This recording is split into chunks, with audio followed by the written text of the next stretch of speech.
No alto de uma colina montanhosa em Salt Lake City, onde o céu se estende imensamente e o vento carrega um frio persistente mesmo nos meses mais quentes, esconde-se a região de Christina Circle.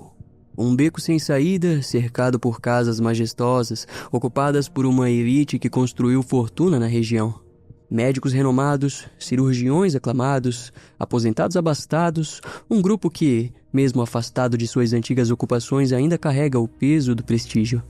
Entre eles, em 2002, estava a família Smart. Uma família que parecia se encaixar perfeitamente naquele cenário de sucesso e segurança. Até que, numa única noite, tudo mudou. O desaparecimento de uma criança expôs rachaduras em uma comunidade que se orgulhava de sua aparente invulnerabilidade. Eu sou o Brian e este é mais um episódio de Ossos Perdidos. Hoje vamos conhecer o caso do sequestro de Elizabeth Smart, uma menina de apenas 14 anos cujo desaparecimento desencadearia uma sequência de acontecimentos e revelações perturbadoras.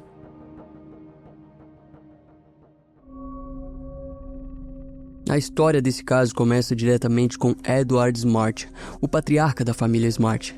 Edward era um homem cujos passos nunca seguiram os de seu pai, Charles Smart, um respeitado cirurgião de Utah, nos Estados Unidos.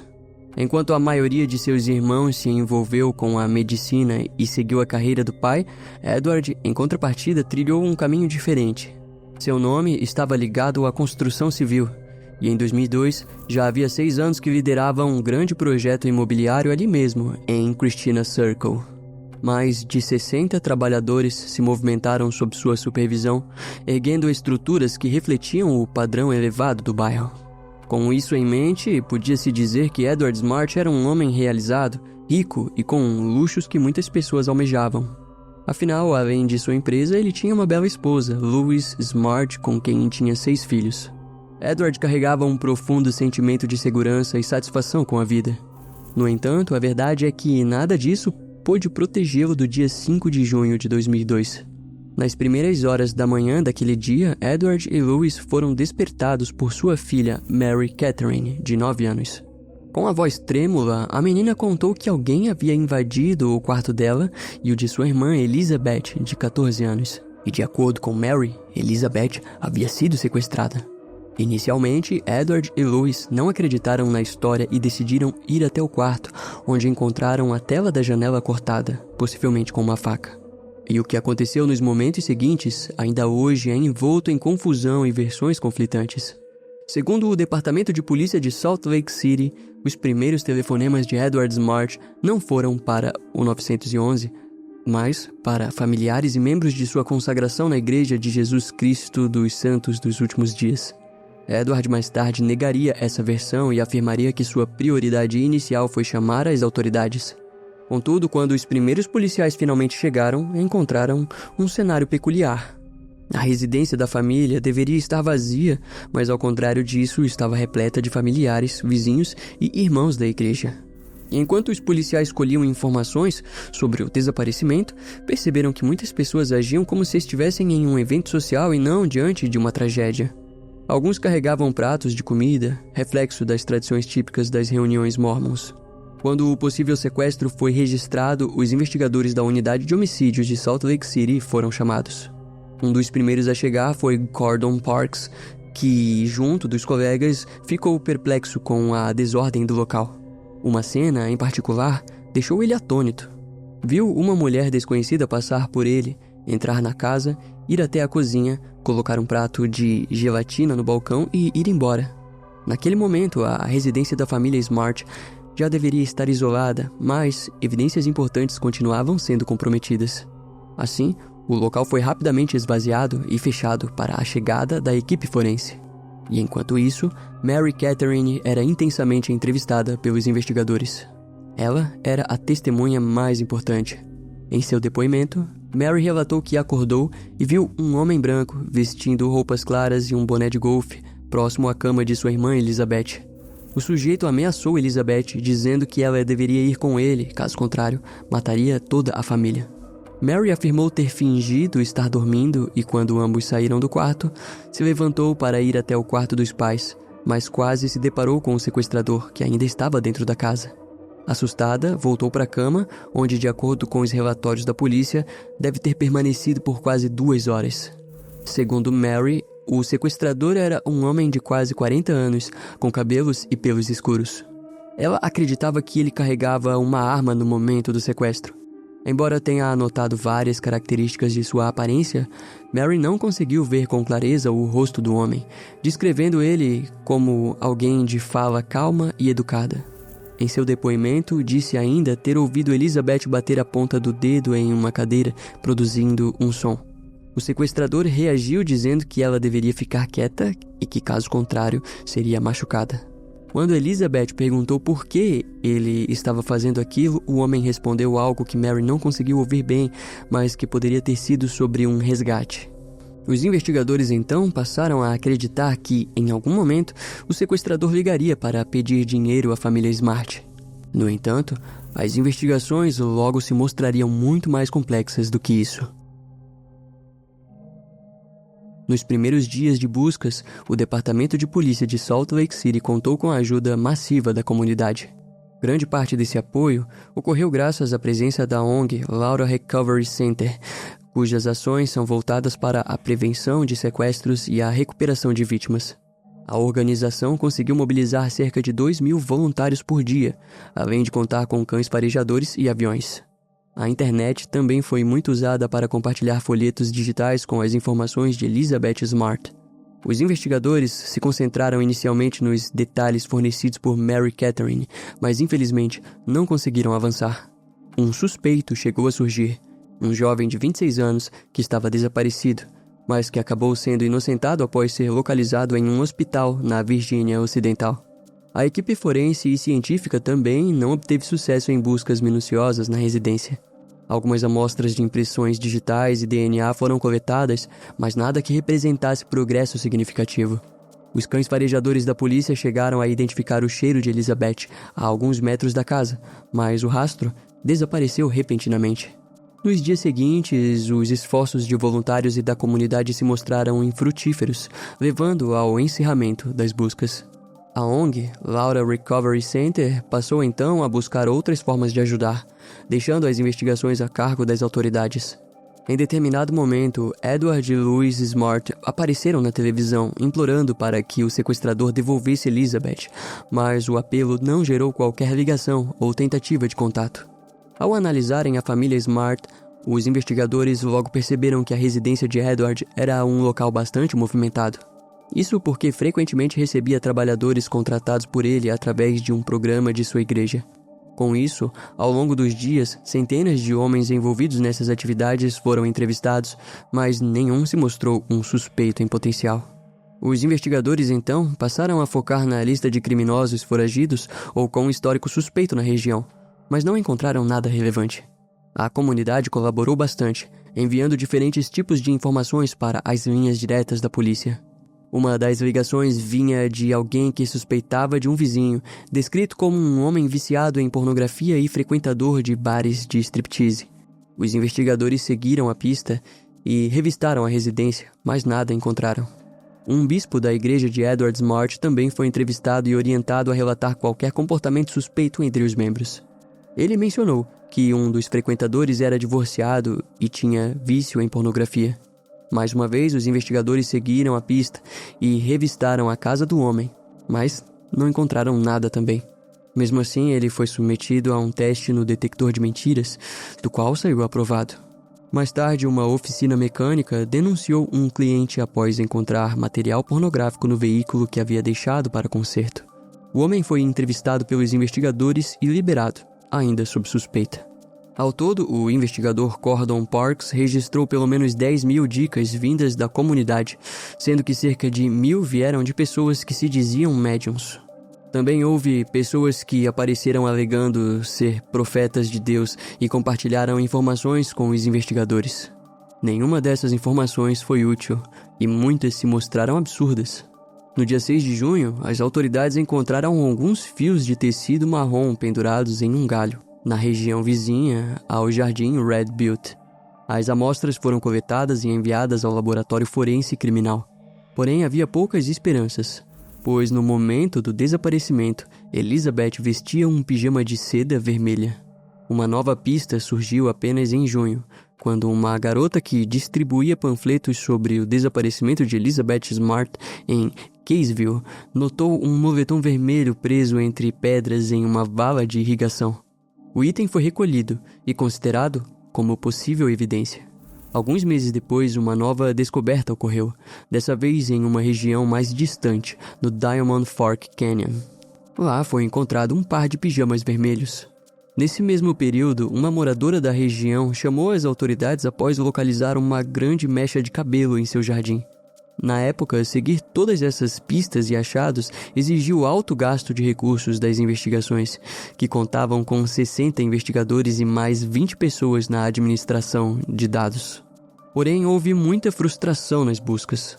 Isso porque os investigadores entrevistaram todos os moradores em um grande raio ao redor da residência da família Smart, mas nada era encontrado. Foi então que um homem da Carolina do Sul afirmou estar mantendo Elizabeth em cativeiro.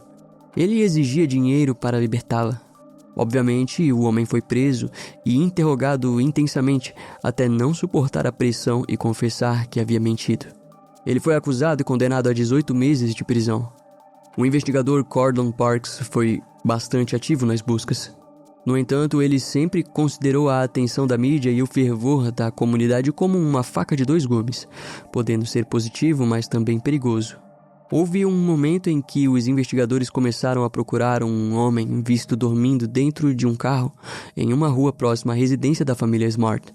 As buscas deveriam ser discretas e sigilosas, mas a mídia descobriu e acrescentou à história que o suspeito teria fugido para o Texas.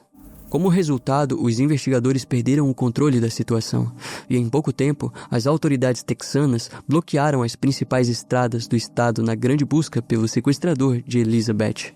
As autoridades no Texas foram vistas abordando pessoas suspeitas, muitas vezes sob a mira de armas.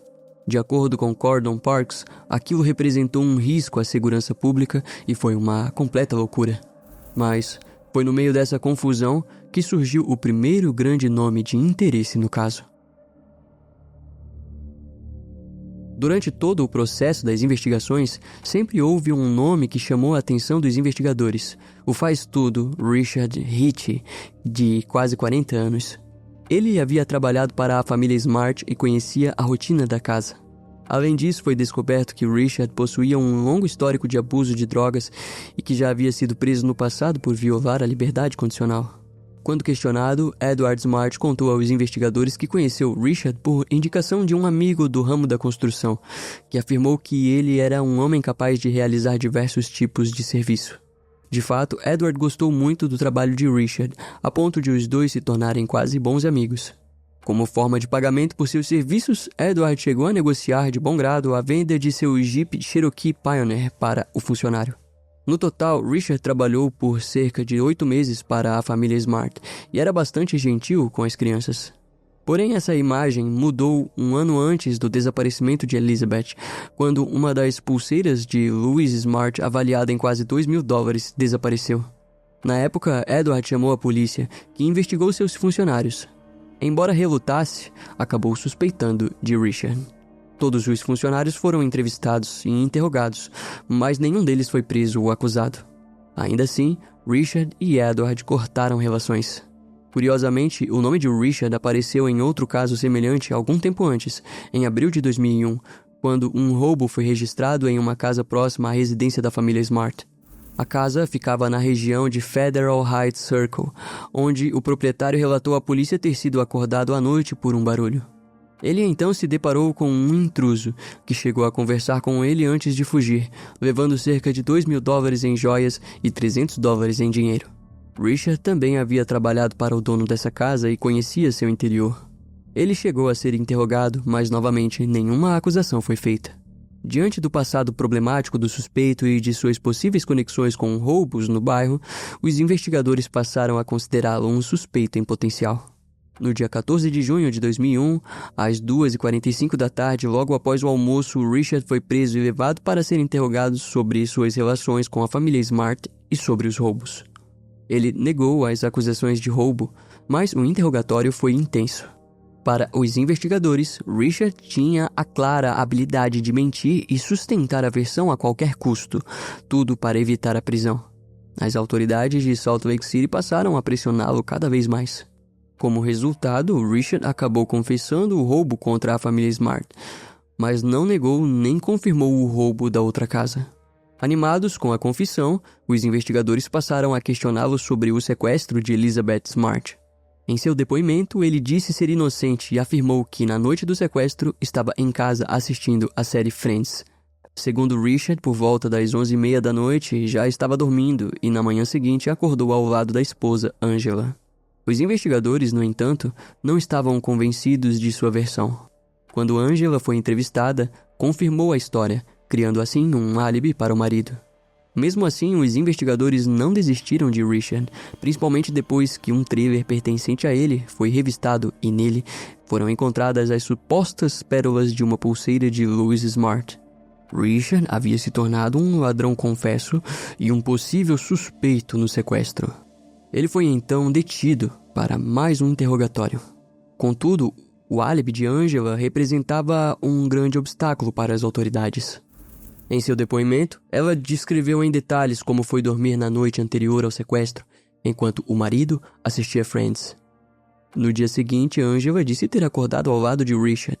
Ambos se levantaram por volta das 6 horas da manhã, fumaram cigarros, tomaram um café e leram o jornal. Ainda pela manhã, viram juntos no noticiário local a notícia do sequestro de Elizabeth Smart. A rotina do casal, segundo ela, havia sido normal. Diante dos detalhes, Angela afirmava com convicção que em nenhum momento houve oportunidade para Richard sair de casa, ir até a residência da família Smart, invadir o local e sequestrar Elizabeth sem que ela percebesse sua ausência. Mesmo assim, os investigadores estavam determinados a encontrar alguma falha em sua história. Foi então que descobriram que, dias antes do sequestro, Richard havia levado seu Jeep Cherokee a um mecânico. O veículo precisava fazer a troca da bomba de combustível.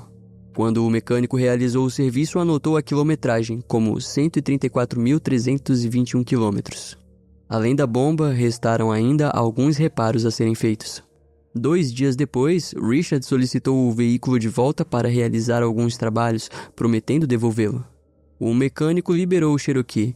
No entanto, Richard só retornou com o carro no dia 8 de junho, 3 dias após o sequestro. Em entrevista aos investigadores, o mecânico relatou que o Cherokee voltou bastante sujo e com a quilometragem marcando 135.373. Richard também aparentava estar estranho e vestia roupas sujas. Quando os investigadores questionaram como ele havia percorrido cerca de 1.000 quilômetros em poucos dias, ele optou por permanecer em silêncio. Mesmo sob pressão, Richard não demonstrou qualquer intenção de contar aos investigadores por onde havia dirigido. Quando Edward Smart soube dessas inconsistências, foi pessoalmente falar com Angela, implorando para que questionasse Richard sobre o assunto. Para Edward, aquele veículo havia ido a algum lugar desconhecido e, pelo que tudo indicava, sua filha poderia ter estado junto. A partir desse ponto, os investigadores ficaram cada vez mais focados em Richard Hitch. Porém, embora fosse um suspeito promissor, seu nome muitas vezes foi protegido pela polícia. Em contrapartida, quando a mídia finalmente descobriu sua identidade, passou a tratá-lo como o principal suspeito no caso. O nome de Richard foi amplamente divulgado, sempre associado ao seu passado problemático e à falta de cooperação com as autoridades. Para jornalistas e grande parte da opinião pública, ele era o sequestrador. Futuramente, o investigador Gordon Parks revelaria que nunca souberam ao certo como o nome de Richard chegou à imprensa, mas reconheceu que manter a investigação em total sigilo sempre foi um desafio. Segundo ele, em investigações de alto nível é cada vez mais difícil manter todas as informações restritas a uma única sala. Isso se agrava pelo fato de que alguns policiais do Departamento de Polícia de Salt Lake City vazaram informações propositalmente, enquanto certas testemunhas recebiam dinheiro para falar com a imprensa. Na época, o clima de suspeita em torno de Richard Hitch foi visto como prova de sua culpa. Curiosamente, quando Richard passou a ser amplamente citado pela mídia, o Departamento de Polícia entrou em crise. Os investigadores e policiais que atuavam no caso se dividiram em 2 grupos, um que acreditava na culpa do suspeito e outro que sustentava que o sequestrador era outra pessoa. Essa divisão no departamento atingiu diretamente Cordon Parks, que era o principal nome à frente das investigações. Embora estivesse decidido a encontrar um furo na história de Richard, Cordon ficou perturbado ao entrevistar uma das sobrinhas dele. Durante a conversa, percebeu um excesso de raiva por parte dela. Uma raiva que, segundo Cordon, parecia nascer do fato de uma pessoa inocente estar sendo acusada de algo horrível. Ele sentia que, de certa forma, estava chamando aquelas pessoas inocentes de mentirosas. Essa conversa fez com que Cordon procurasse o capitão da polícia para dizer que desejava parar de seguir a linha de investigação contra Richard Hitch. Na visão dele, Richard não havia sequestrado Elizabeth. Após se afastar dessa linha, Cordon começou a investigar todas as pistas não relacionadas a Richard. A maioria delas era irrelevante. Algumas levaram a outros condados e uma em particular supostamente tinha ligação com a família de Richard Hitch. Ele percebeu então que por mais que tentassem, a investigação havia se enredado completamente em torno daquele nome. Foi então que em meados de agosto de 2002, uma notícia abalou as investigações. Richard Hitch estava morto. As causas foram declaradas como naturais, decorrentes de uma hemorragia cerebral.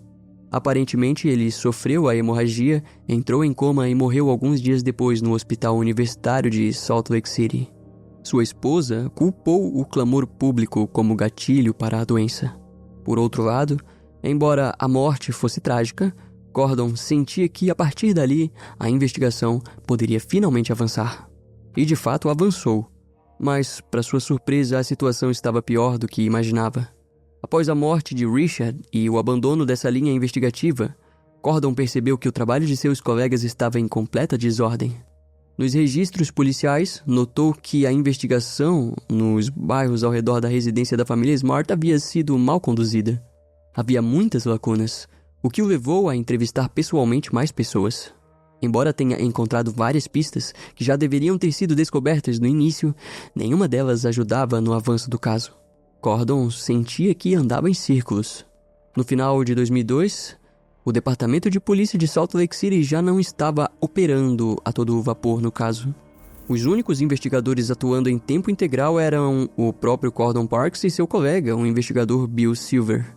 Os dois começaram a listar novos suspeitos, mas todos foram descartados. As evidências e pistas foram revisadas, mais uma vez, e todas voltaram a apontar para o falecido Richard Hitch. Isso os perturbava, pois por mais que tentassem descartá-lo, era impossível. Richard permanecia como um suspeito promissor e sua morte tornava a investigação ainda mais complexa.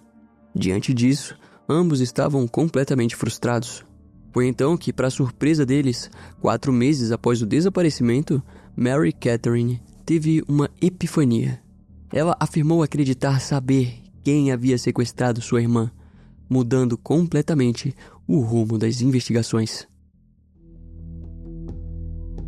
Depois de 4 meses sem qualquer avanço nas investigações, Mary Catherine contou aos pais que acreditava saber quem havia sequestrado sua irmã. Segundo ela, a voz do sequestrador era familiar e pertencia a um morador de rua do bairro conhecido como Emmanuel. Várias pessoas na vizinhança sabiam que ele pregava passagens da Bíblia para outros sem teto. No entanto, ninguém conhecia seu verdadeiro nome. Além disso, Emmanuel havia trabalhado por um dia na residência da família Smart e conhecido as crianças. Os investigadores Cordon Parks e Bill Silver, embora esperançosos, estavam céticos quanto à qualidade dessa pista. Para eles, as suspeitas contra Richard Hitch ainda pareciam muito mais sólidas. A família Smart, por outro lado, acreditava fielmente em Mary. Assim, Edward e Louis entraram em contato com o programa America's Most Wanted, que já vinha divulgando o caso. Eles forneceram aos produtores um esboço feito a partir da descrição de Mary. Pouco tempo depois, uma pessoa que assistia ao programa ao vivo ligou dizendo que o homem do retrato falado se chamava Brian David Mitchell, de pouco mais de 50 anos. A testemunha, Derek Thompson, afirmou que Brian era seu padrasto. A pista ganhou ainda mais força quando uma segunda ligação foi recebida. Dessa vez tratava-se de uma mulher chamada Debbie, que disse que o esboço se parecia com seu ex-marido, Brian David Mitchell. Ambos haviam apontado para a mesma pessoa. Debbie não se limitou ao contato com o programa e rapidamente procurou o departamento de polícia de Salt Lake City. Quando prestou depoimento, Debbie contou a Cordon Parks que Brian era um homem sexualmente abusivo e com inúmeras fantasias sexuais. Ela acreditava que se ele fosse realmente o responsável pelo sequestro de Elizabeth, a jovem provavelmente ainda estaria viva e em seu poder. E enquanto isso, algumas fotos de Brian chegaram aos produtores do America's Most Wanted, que rapidamente as divulgaram ao público. Isso resultou em uma terceira ligação. Uma mulher afirmou ter visto o suspeito na Califórnia, acompanhado de uma mulher e de uma jovem, todas usando véus e túnicas. As buscas pelo paradeiro de Brian se intensificaram, mas não houve sucesso imediato. Foi somente no dia 12 de março de 2003 que o Departamento de Polícia de Sandy, em Utah, recebeu 2 denúncias de casais que estavam namorando no local. Eles relataram ter visto Brian ao lado de uma mulher mais velha e de uma jovem que aparentava usar peruca, óculos escuros, véu e até uma camiseta enrolada na cabeça. Logo após essas denúncias, a policial Karen Jones e o sargento Victor Quezada foram enviados ao ponto indicado pelos casais. Lá, encontraram os 3. Brian foi prontamente reconhecido. Ao seu lado estava sua esposa Wanda Elaine Barzee, de 58 anos. Quando os policiais questionaram a jovem, ela afirmou se chamar Augustine Marshall e não Elizabeth Smart. No entanto, os agentes acreditavam que se tratava da adolescente desaparecida e prenderam os 3, seguindo o protocolo. Já dentro da viatura, supostamente a jovem demonstrou preocupação com o destino do casal. Contudo, anos mais tarde ela negaria essa informação. Mesmo na delegacia, continuou alegando se chamar Augustine, até que Edward Smart foi convidado a comparecer no local. E para sua surpresa, se deparou com a filha, Elizabeth Smart. Quando os dois se viram, Elizabeth voltou ao normal e foi levada para casa, onde assistiu a um filme, leu e-mails enviados por pessoas preocupadas com seu paradeiro, tocou harpa e conheceu 2 novos cães da família. No dia seguinte, Edward e Lois organizaram uma festa de aniversário para compensar a celebração que ela havia perdido aos 15 anos. Ela não compareceu, mas demonstrou carinho e gratidão pela família por meio de uma carta pública, dizendo ser a garota mais sortuda do mundo. Mais tarde, Elizabeth abriu todos os presentes, pintou as unhas e cortou o cabelo. Aos poucos, começava a retomar a normalidade.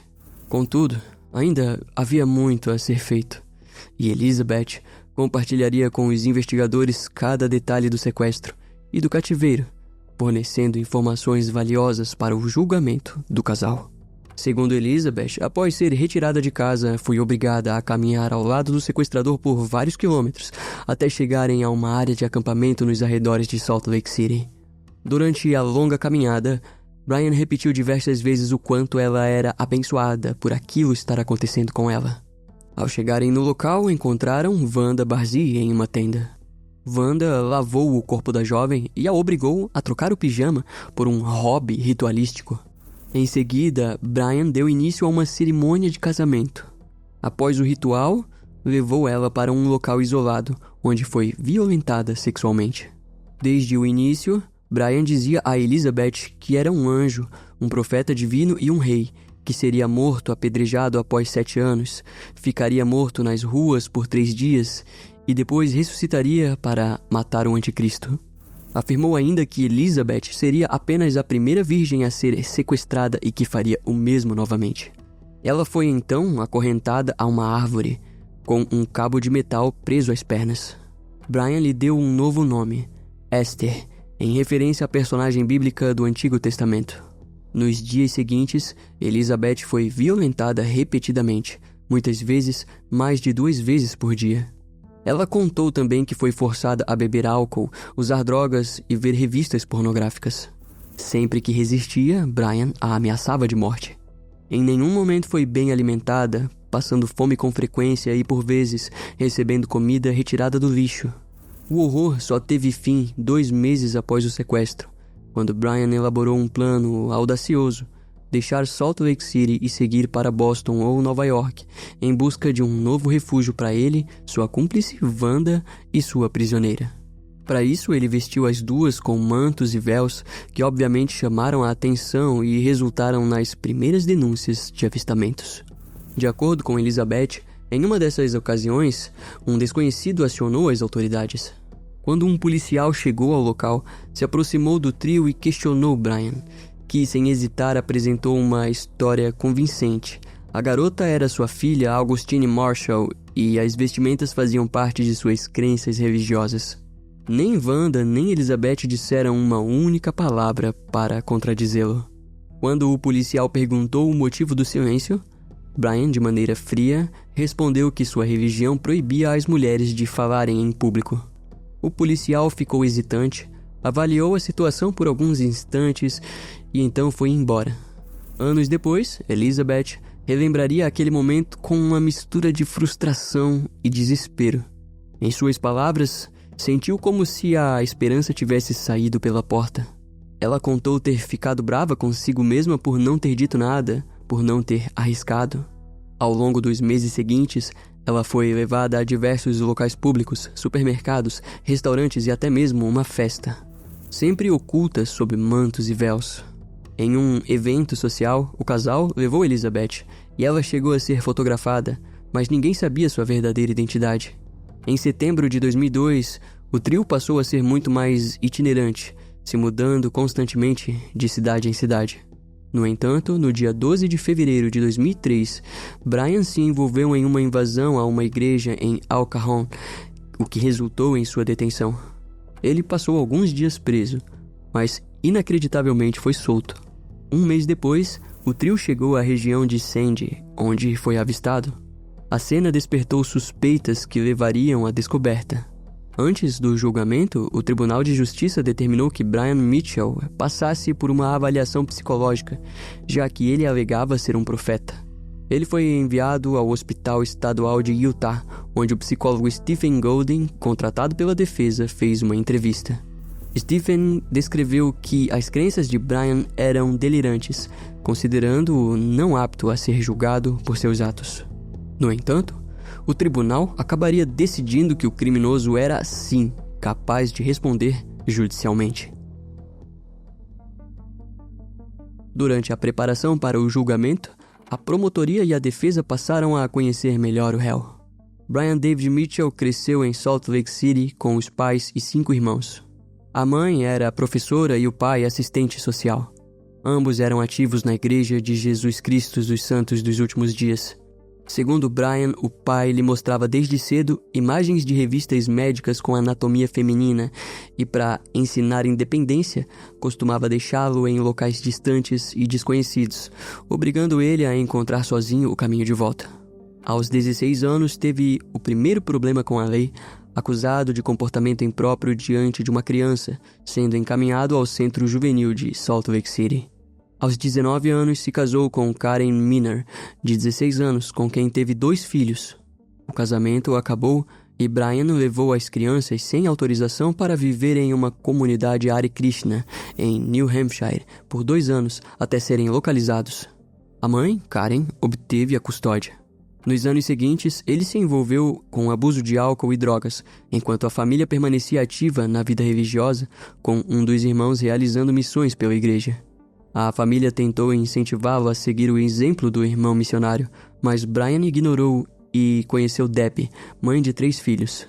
O casamento foi curto devido ao seu comportamento controlador. Debbie chegou a denunciá-lo por conduta inapropriada com um dos filhos, mas investigações e exames não encontraram evidências. Mesmo assim, a divisão de serviços infantis e familiares manteve visitas ocasionais à casa do casal. Após o divórcio, Brian conheceu Wanda Elaine Barzee, de 40 anos, também divorciada e com conflitos familiares. Unidos, passaram a frequentar a Igreja de Jesus Cristo dos Santos dos Últimos Dias, onde Brian se apresentava como Emmanuel David Isaiah e dizia ser um profeta com visões especiais. Em junho de 2002, foram desligados da igreja e passaram a pedir esmolas e pregar nas ruas do centro da cidade. Pouco antes, Louis Smart encontrou Brian e lhe ofereceu um breve trabalho em sua casa, onde ele conheceu Edward Smart e os filhos, incluindo Elizabeth. Naquele período, Brian já alimentava a fantasia de sequestrar uma jovem, plano que colocaria em prática em 5 de junho de 2002.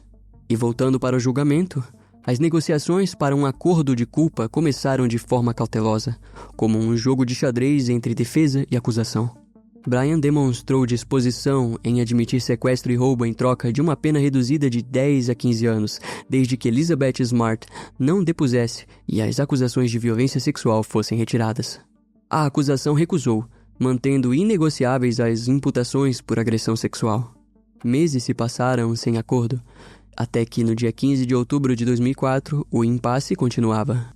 A defesa insistiu até o dia 21 de outubro para que a promotoria reconsiderasse, mas os promotores se mantiveram firmes. Em fevereiro de 2005, Jennifer Skim, psicóloga que já havia avaliado Brian, foi chamada novamente pela defesa. O resultado mudou. Ele, antes firme e racional, passou a apresentar comportamentos erráticos no tribunal. A defesa alegou incapacidade para enfrentar um julgamento, mas a promotoria sabia que na prisão funcionários não percebiam alterações significativas. Mesmo assim, a juíza Judy Otterton se convenceu e suspendeu o julgamento, enviando Brian ao Hospital Estadual de Utah no dia 11 de agosto de 2005, onde permaneceu até 2008. Curiosamente, os médicos não encontraram sinais concretos de paranoia patológica. No dia 18 de dezembro de 2006, durante uma audiência, Brian teve um surto e gritou contra o tribunal. Seria delírio religioso ou manipulação? A promotoria, preocupada, recorreu à nova legislação que permitia medicar à força presos com transtornos mentais. Pediu que Brian fosse medicado, mas a disputa judicial se arrastou até o dia 12 de dezembro de 2008, quando o tribunal decidiu que ele não poderia receber medicação forçada. Sendo assim, o julgamento seguia suspenso. O caso passou à esfera federal no dia 10 de outubro de 2008. E entre outubro e dezembro de 2009, novas audiências buscaram esclarecer sua condição. Em uma delas, Brian surpreendeu ao cantar hinos religiosos no tribunal. A promotoria se frustrava, mas Elizabeth Smart, já recuperada e fortalecida, depois, descrevendo Brian como inteligente, articulado, manipulador, egoísta, ganancioso e sem espiritualidade genuína. As avaliações de competência se tornaram um campo de disputa entre especialistas. O psicólogo Michael Vellner mudou o rumo do caso ao revisar 210 fontes, realizar 57 entrevistas, incluindo com Brian, sua esposa Wanda, familiares e a própria Elizabeth, e apresentar ao tribunal um relatório de 206 páginas. E na conclusão final, Brian foi considerado competente para ser julgado. Seu diagnóstico incluiu pedofilia não exclusiva, transtorno de personalidade antissocial, transtorno de personalidade narcisista, simulação e abuso de álcool em ambiente controlado. O especialista o descreveu como extremamente manipulador, usando a fé como disfarce para convencer os outros de que era apenas um homem perdido em delírios religiosos. A defesa não contestou os diagnósticos, mas alegou que Brian sofria de um transtorno delirante fixo, que teria comprometido sua noção de certo e errado no momento do crime. Após uma longa disputa, no dia 1º de março de 2010, Brian David Mitchell foi oficialmente considerado apto para julgamento. E enquanto isso, sua cúmplice, Wanda, seguiu outro caminho, se declarou culpada e recebeu 15 anos de prisão estadual e federal, cumpridos simultaneamente. No início de novembro de 2010, começou o julgamento de Brian. A defesa admitiu os crimes, mas sustentou que ele era legalmente insano à época, argumento rejeitado pelo júri. O veredito foi definitivo.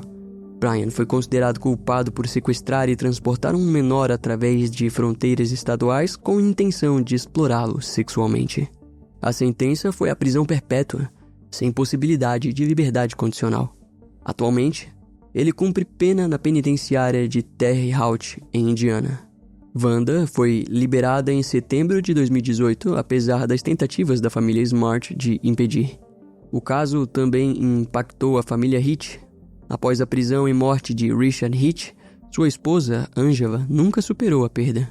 Já dependente de analgésicos por um acidente de carro, agravou o vício e, em 15 de dezembro de 2015, foi encontrada morta em um trailer em condições precárias. A causa oficial foi suicídio, mas seu filho Trevor atribui a morte ao luto. Angela buscou durante anos um pedido formal de desculpas, mas recebeu apenas um acordo judicial de $150 mil do Departamento de Correções de Utah. Segundo fontes, manteve ressentimento contra a família Smart até o fim. Elizabeth Smart, por sua vez, seguiu adiante, tornando-se uma voz ativa contra sequestros e crimes sexuais, transformando sua história em um símbolo de resistência e apoio a outras vítimas.